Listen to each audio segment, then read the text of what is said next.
Kita ulang kembali sejumlah berita pilihan dari Bali.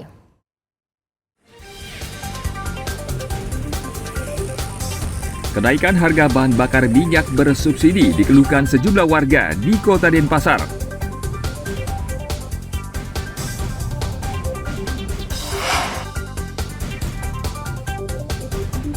Kenaikan harga bahan bakar minyak bersubsidi menyebabkan tarif angkutan umum di Jembrana naik.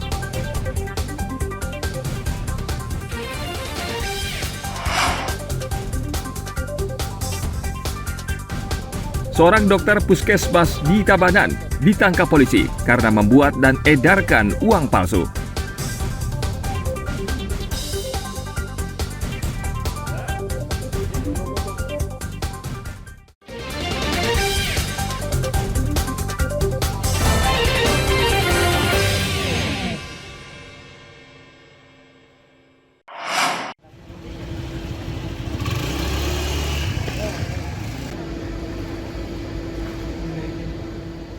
Pemerintah telah menaikkan harga bahan bakar minyak bersubsidi pada 3 September lalu. Pasca kenaikan harga BBM, penumpang kapal dan sopir truk di Pelabuhan Padang Bayi, Karangasem khawatir hal itu akan menyebabkan harga tiket naik. Salah satunya harga tiket penyeberangan rute Padang Bayi Lembar. Kenaikan harga tiket penyeberangan dinilai akan semakin memberatkan masyarakat. Berat rasanya, Pak. Kita kerja ini swasta kayak begini, kalau BBM naik terus harga tiket naik, berat rasanya, Pak. Ya.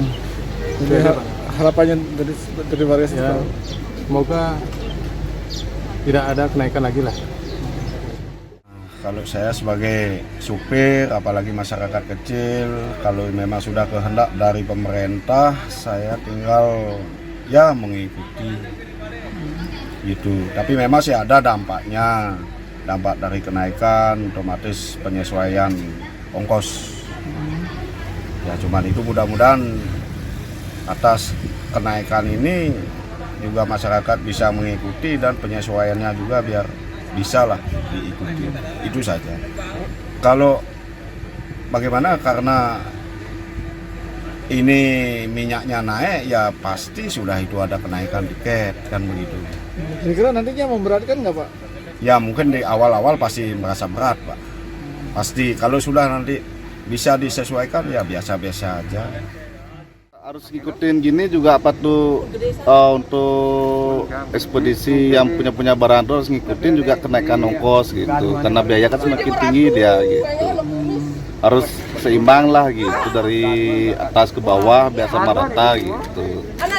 Biar bisa lancar juga gitu, Pak.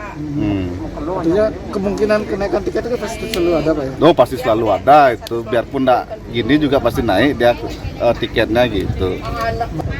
Kalau harapannya cuma itu aja, harus biar harga barang naik, ongkos kendaraan juga naik semuanya gitu, biar sama semuanya naik gitu, biar merata lah intinya ekonominya gitu. Kalau biasanya kalau ada kenaikan harga BBM, tarif juga pasti ada penyesuaian. Tapi tidak serta-merta langsung hari ini contohnya BBM-nya naik, nggak mungkin hari ini juga langsung penyesuaian tarif penyeberangannya naik. Mungkin ada beberapa hari atau beberapa saat setelah kenaikan harga BBM diumumkan. Ya nanti kita tunggu lah bagaimana dari pengumuman dari pemerintah, dalam hal ini Menteri Perhubungan. Karena ini kan tarif angkutan penyeberangan antar provinsi itu diatur sama menteri. Jadi mohon teman-teman nanti bersabar, kalau contohnya udah ada penyelesaian tarifnya akan kita buat pengumumannya. Kalau yang antar kabupaten? Kalau antar kabupaten kita kan nggak punya lintasan antar kabupaten di sini. Kita hanya lintasan Padang Bayi Lembar. Dan antar kabupaten biasanya itu yang ngatur gubernur. Jadi kalau antar kecamatan dalam kabupaten biasanya bupati atau wali kota. Hingga saat ini, belum ada kenaikan harga tiket penyeberangan di Pelabuhan Padang Bayi. Jika ada kenaikan harga, warga berharap tidak terlalu memberatkan para penumpang. Tim Liputan melaporkan dari Karangasem.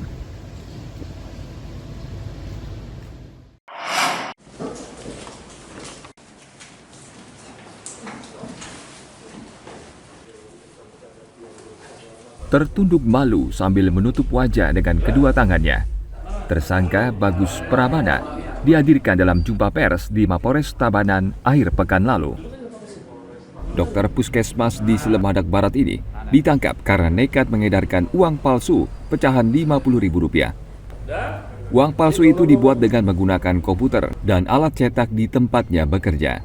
Uang rupiah palsu tersebut kemudian digunakannya untuk membayar jasa terapis pijat.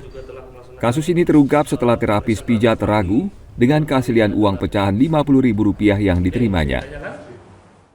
Jadi pelaku mengaku iseng membuat ini dengan menggunakan peralatan yang ada di tempat kerjanya.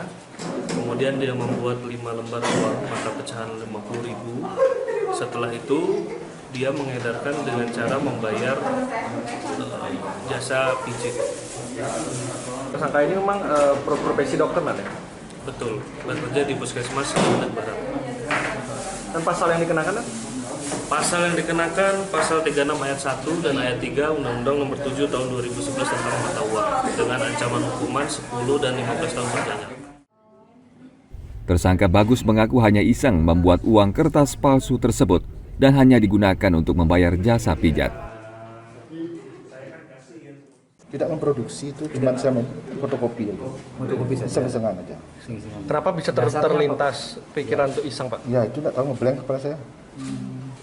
Jadi kan kalau saya ngedarkan kan ratusan juta saya cetak itu. Saya cetak cuma 5 lembar. Polisi masih memastikan status tersangka, apakah merupakan dokter aparatur sipil negara atau bukan. Tersangka dijerat pasal 36 Undang-Undang RI Nomor 7 Tahun 2011 tentang mata uang dengan ancaman pidana maksimal 15 tahun penjara. Tim Liputan melaporkan dari Tabanan.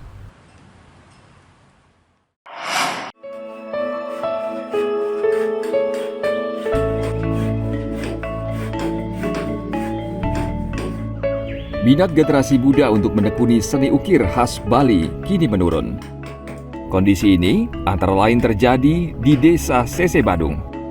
Generasi muda di desa ini kini lebih memilih bekerja ke sektor pariwisata karena lebih cepat mendapat penghasilan. Sebelum pandemi, beberapa generasi muda masih ada yang menekuni seni ukir khas Bali. Apa mungkin faktor penyebab sehingga beralih ke pariwisata, Pak? Mungkin dia ukir itu jenuh dia mungkin. Ya. Terlalu lama pikirannya udah jenuh ya. Dari pariwisata. Berarti nyari pendapatan yang lebih berarti, Pak ya? Lebih, ya. Okay. Dari kapan Pak mulai minatnya menurun ke Bapak rasakan? Semenjak pandemi, Pak. Pandemi yang mulai ya. Sebelumnya ada aja yang belajar, Pak. Ada yang belajar, sudah jadi pemborong sekarang, yang belajar sudah jadi pemborong ya ada. Ya, tapi jarang yang melanjutkan, Pak ya. Ya. Pak, apa upaya Pak dilakukan agar generasi muda tertarik lagi ke seni ukir, Pak? Ini jadinya motif-motifnya itu kayak dia lebih ini lebih apa namanya tuh mendalam. Pak, untuk permintaan ukiran ini masih banyak Pak sampai saat ini, Pak, ukiran Bali ini? Masih banyak, Biar pandemi itu masih banyak. Padahal peluangnya masih bagus berarti Pak ya? Ya, masih bagus. Peluang penjualan produk ukiran khas Bali hingga kini masih bagus. Permintaan produk ukiran saat pandemi cenderung meningkat dibanding sebelumnya.